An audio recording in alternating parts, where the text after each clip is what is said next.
Sir even నిన్న జగన్మోహన్ రెడ్డి గారు కూడా షర్మిల గారి ప్రస్తావన తీసుకొచ్చారు. షర్మిల గారు గతంలో వీళ్ళే చంద్రబాబు నాయుడు గారే NBK building Jubilee Hills road number 36, 39 ఆ బిల్డింగ్‌లో షర్మిల గారి మీద ఆహ్, అనవసరంగా దుష్ప్రచారం చేశారని ఆ విజువల్స్ కూడా షర్మిల గారు చెప్పారు. సాక్షి టీవీలో ఇంటర్వ్యూ ఇస్తున్నప్పుడు.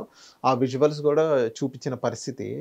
సో, ఇప్పుడు చాలామంది ఏమంటారంటే, ఇప్పుడు గుర్తుకొచ్చిందా నీ చెల్లెళ్ళు? గతంలో ఇప్పుడు నువ్వు జైల్‌లో ఉన్నప్పుడు మీ చెల్లి నువ్వు లోపల ఉన్నప్పుడు మీ చెల్లి పాదయాత్ర గుర్తొచ్చింది.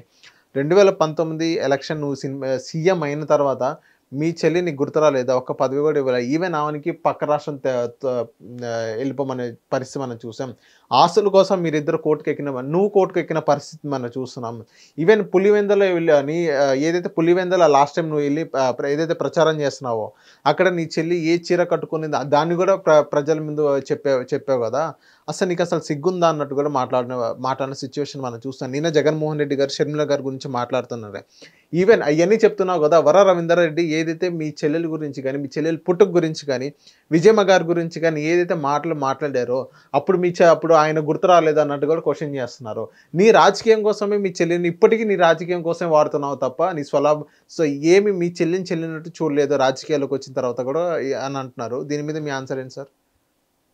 చనువిస్తే నెత్తికెక్కడం అంటారు. ఎవరు చనివిస్తే సార్?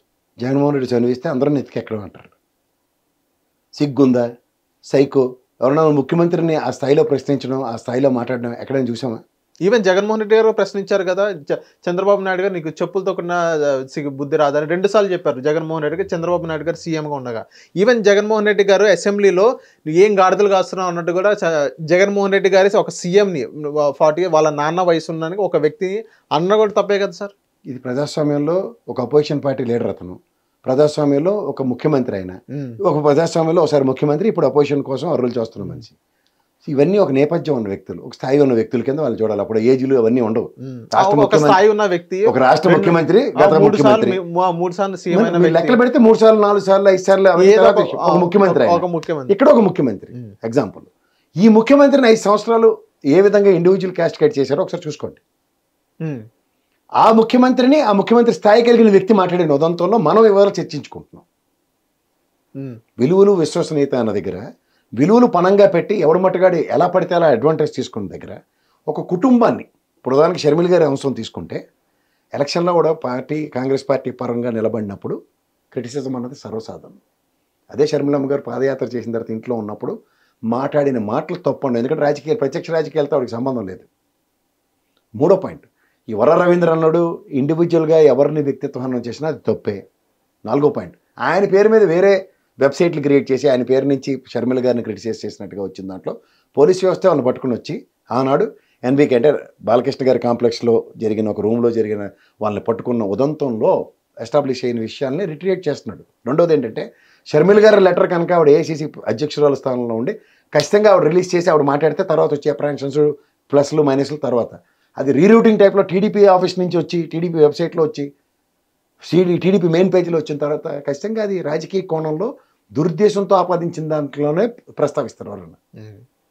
దాని ఇటు స్ట్రైట్ లైన్ పాలిటిక్స్ అయినప్పుడు స్ట్రైట్ లైన్ పాలిటిక్స్లో ఉంటాయి. ఎందుకంటే ప్రజాబాహుళ్యాల్లో ఎవరైనా ప్రశ్నిస్తున్నారంటే అది ప్రత్యక్ష రాజకీయాల్లో ఉన్నవాళ్ళు. లేని వాళ్ళ గురించి మాట్లాడడం చాలా తప్పు. ఇప్పుడు ఉదాహరణకి చంద్రబాబు గారి భార్య, ఆవిడ ప్రత్యక్ష రాజకీయాల్లో లేరు, ఆవిడ గురించి మాట్లాడడం ఖచ్చితంగా తప్పే. ఈవెన్ నేను జగన్మోహన్ రెడ్డి గారు కూడా చంద్రబాబు నాయుడు గారు పేరెంట్స్ గురించి మాట్లాడారు. మీ పేరెంట్స్ ఎప్పుడైనా బయటకు వచ్చి చూపించారని. సో వాళ్ళ పర్సనల్ విషయాలు ఎందుకు సార్ జగన్మోహన్ రెడ్డి గారికి?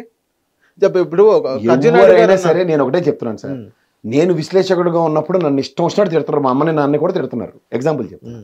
ఇవాళ మా అమ్మని నాన్న తిడుతున్నప్పుడు నా భయం నాకు ఉంటుంది. ఖచ్చితంగా నేను వాళ్ళ మొహాలు కానీ లేకపోతే వాళ్ళు వీళ్ళని చూపించడానికి నేను ఖచ్చితంగా ఒక అడుగు వెనక్కేస్తాను. ఎందుకంటే నా వల్ల వాళ్ళకి అంత అనవసరమైన టార్చర్ ఉండకూడదని.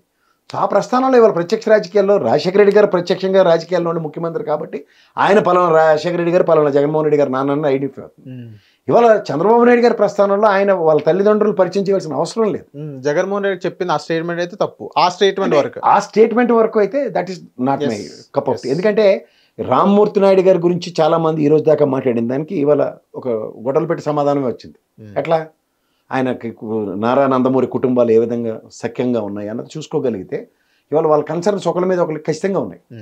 ఇప్పుడు ఉదాహరణకి రోహిత్ కానీ అలాగే లోకేష్ గారు కానీ వాళ్ళిద్దరూ కండక్ట్ అయిన విధానం చూసుకుంటే వాళ్ళిద్దరు పెద్దల్లి పిల్లలే కదా.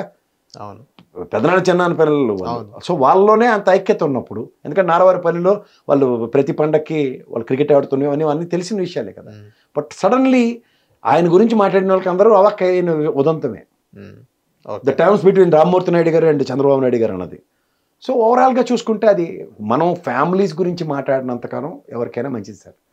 నేనైనా సరే విజ్ఞత విచక్షణ కోల్పోయి అవతల ఫ్యామిలీల గురించి ఏది పడితే అది మాట్లాడడం ఖచ్చితంగా ఏము అది not at all tolerable. Okay. నాకు మీ ఇంట్లో వాళ్ళు, మీ అమ్మ నాన్నగారు, మీ అక్క చెల్లెళ్ళు వాళ్ళందరూ నాకెందుకు సార్? అవును అవును sir. That's not my business. ఇవాళ మీరు పాషా గారు, మీరు ఎందుకంటే బయట ఉన్న మీ కుటుంబాన్ని రోజు ఇంటర్వ్యూకి ముందు ఇంట్రడక్షన్ ఎందుకు ఇవ్వట్లేదంటే అది ఏమన్నా నీకు బుద్ధిగానే ఉందో అని అడుగుతారు బయట. అవును. అలా మనం వేస్తున్న పనులు, మనం చేసిన పనుల వల్ల వాళ్ళు ఎన్హాన్స్ అవ్వాలి, ఎలినేట్ అవ్వాలి అనుకునే ప్రతి మనిషికి వాళ్ళ కుటుంబం గురించి మాట్లాడడం, కుటుంబాన్ని కించపరచడం ఖచ్చితంగా not accept. Okay. Hit TV app ని డౌన్లోడ్ చేసుకోండి. ఇందులో short news, live news, entertainment movies అన్ని అవైలబుల్ గా ఉన్నాయి. Please download hit TV app. Hit TV యాప్ని ఫ్రీగా డౌన్లోడ్ చేసుకోండి.